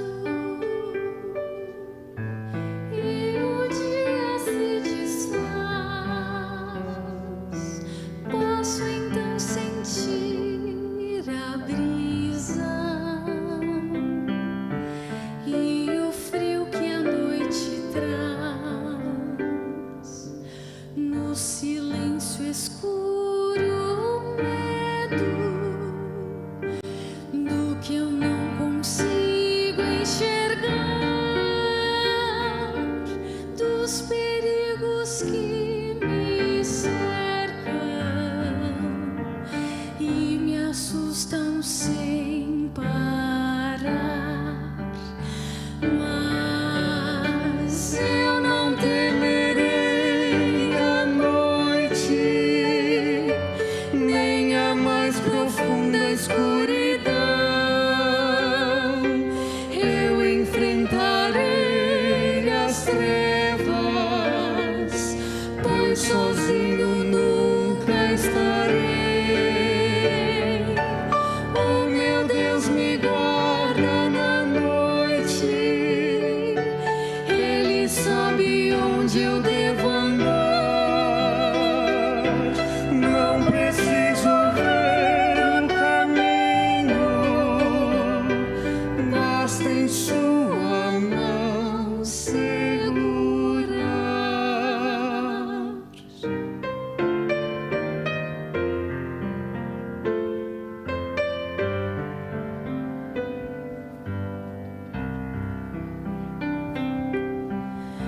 Quando o brilho dos meus olhos vai perdendo a sua luz, quando perco a esperança e me esqueço de Jesus, tudo que me resta é angústia. Novamente em trevas estou. Eu me sinto tão sozinho. É que a noite em mim chegou. Mas eu não temerei a noite, nem a mais profunda escuridão. Eu enfrentarei as trevas, pois sozinho nunca estarei. O meu Deus me guarda na noite, Ele sabe onde eu devo andar. Não preciso ver o caminho, basta em sua mão segurar.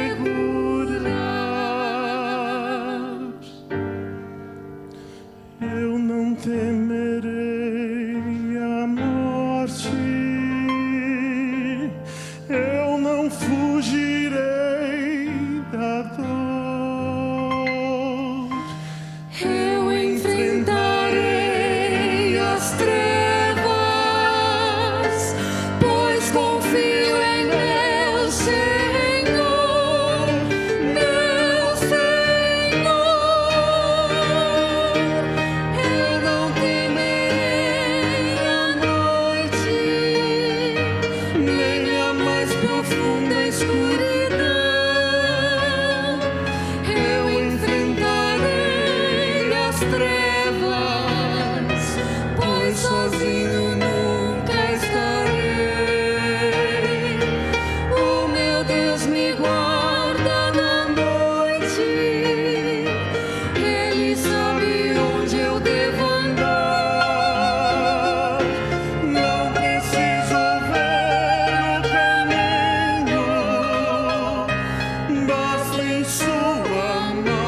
Passa em sua mão,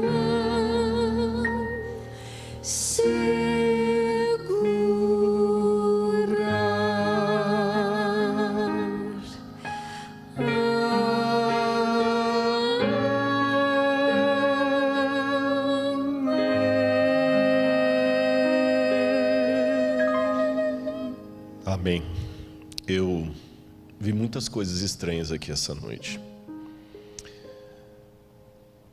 Eu cometi um erro de homilética terrível aqui. Em toda a minha vida, eu já prego na igreja desde 1984, eu nunca fiz um sermão de 1h50. Isso é um suicídio homilético. Mas eu não vou pedir desculpas. Deus mandou que eu falasse. E você viu o hino que Ele mandou para você e para mim? Eu também sou muito cético em acreditar em coincidências, porque embora eu não seja matemático, eu conheço o suficiente de estatística para saber que a possibilidade matemática de algo acontecer por mera casualidade ou coincidência é remota. E eu não combinei essa música com eles. E quando eles começaram a cantar, me deu um arrepio, que eu falei com o pastor Gilson: olha a música, eu não combinei com eles. Ele falou: não, mas eles mudaram a música. Eu falei: eles podem ter mudado a música, mas a história que eu contei do pai e da criança, eles já estavam aqui atrás. Não deu tempo de, enquanto eu estava contando a história, eles podem até ter mudado a música, mas eles a mudaram antes de eu começar a contar a história, que é justamente aquilo. Então, obrigado, Senhor, porque o Senhor deu essa música para mim. Eu vim para cá hoje com o coração um pouco aflito. Vim, porque eu sei que eu julguei pesado ontem. Eu sei que vai ir a retaliação. Mas Deus foi tão bom que no meio do caminho eu recebo uma mensagem de um ex-aluno que está num outro país. Ele ligou: professor, nossa, que bom, ele nem sabia que estava fazendo essa moderação aqui. Eu queria só te pedir duas coisas. Hoje faz 10 anos e eu prometi na minha vida que um dia você teve uma conversa comigo no seminário tão importante que deu meu rumo de vida. Eu estava perdido. E aquela conversa foi tão boa, pastor, que hoje eu sou fruto daquela conversa. E eu prometi a Deus que a cada 10 anos eu ia te ligar para agradecer. E quero te pedir licença para pregar um sermão que você fez sobre o juízo final, porque eu vou traduzir aqui para o outro idioma e vou pregar. Meu amigo, a verdade não tem copyright. E eu pensei: Deus mandou ele, o mimo de Deus, vai, você está bem. E agora Ele me dá esse fechamento e essa música. Simbolicamente eu vou estender minha mão para você. Se você aceitar, nós dois, juntos com a mão de Cristo, vamos passar por essa tempestade. Tá bem? Eu pego na sua mão e nós pegamos na mão de Cristo. Se alguém está afastado da igreja, se alguém está duvidando, se alguém está afastado dos caminhos de Deus, segura agora na minha mão, firme, e ore comigo nesse momento. Se você aguentou 1h50 de sermão, você pode aguentar essa oração. É porque Deus fez você ficar. Segura agora, firme. E os que estão aqui, vamos ficar em pé. Amado Senhor, de maneira simbólica, ó Pai, pela fé, eu estou segurando na mão de muitos irmãos e irmãs que talvez nesse momento estão em prantos, ó Deus, falando: Senhor, o que está acontecendo na minha vida? Pai, eu tenho muita coisa para mexer. Pai, tem misericórdia. Por favor, Senhor, fala com eles, Senhor. Fala com eles que o Senhor os ama, como o Senhor falou comigo, Deus. Por favor, fala com eles. Oh Deus, eu sei que o Senhor não precisa de advogado, e se precisasse o Senhor teria pessoas muito melhores do que eu, mas por favor, Senhor, Faz alguma coisa para que teu povo acorde, ó Deus. Eu estou tentando falar, eu estou tentando pregar do meu jeito errado, torto, humano, mas eu estou tentando sacudir esse povo, Senhor, não no teu lugar, mas através de ti. E por favor, Senhor, muitos estão nesse momento clamando perdão. Perdoa os pecados desse povo, Deus, eu te suplico, como Moisés pediu. Traga-os de volta, Senhor. Tem tanta gente que eu conheci que hoje está fora da igreja, Pai. Tanta gente. Eu estou pregando num bairro que tem tanto ex-membro da igreja, pessoas machucadas, pessoas magoadas, outros críticos, outros que perderam a fé, outros que se encontraram no ateísmo ou numa espiritualidade alternativa. Oh, Senhor, tanta gente que um dia ocupou os bancos e agora está fora. Busca, Senhor. E perdoa os pecados coletivos que nós temos cometido, Senhor, como administradores, como pastores, como professores, como membros, como obreiros. Por favor, Senhor, tenha misericórdia de nós. Nós não somos a melhor igreja, mas nós somos a Tua igreja, Senhor. Eu sei que o Senhor teria planos melhores se usasse anjos, mas o Senhor escolheu usar a gente. Perdão, Senhor, se eu preguei mais tempo do que devia, mas se o Senhor os manteve ali no ar é porque o Senhor tinha um propósito. Cuida dos teus filhos e cuida de mim também. Porque está escuro, estamos com medo, não vemos o teu rosto, mas sabemos que o Senhor está conosco, então isso vai acalmar o nosso temor e nós vamos dormir em paz. Manda um anjo, Senhor, agora, carinhar o rosto de cada um que está em oração comigo. Que ele sinta a brisa do Espírito, como se fosse a mão de um anjo carinhando o rosto dele, dizendo: você é amado de Deus. Em nome de Jesus. Amém. Amanhã eu estarei aqui pela manhã, terminando essa semana com o tema A ira de Deus, a ira do Cordeiro. Eu gostaria que você participasse conosco ainda de maneira virtual. E um pedido também do pastor da igreja. A igreja está com uma meta de atingir 100 mil inscritos no canal da igreja, que é uma coisa do bem, e falta poucos milhares. Eu acho que com tantos que estão nos assistindo aqui, 6 mil já resolve. Na verdade, vamos ter muito mais do que isso. Se inscreva no canal, você terá bons alimentos espirituais para a sua vida e sua alma. Que Deus o abençoe.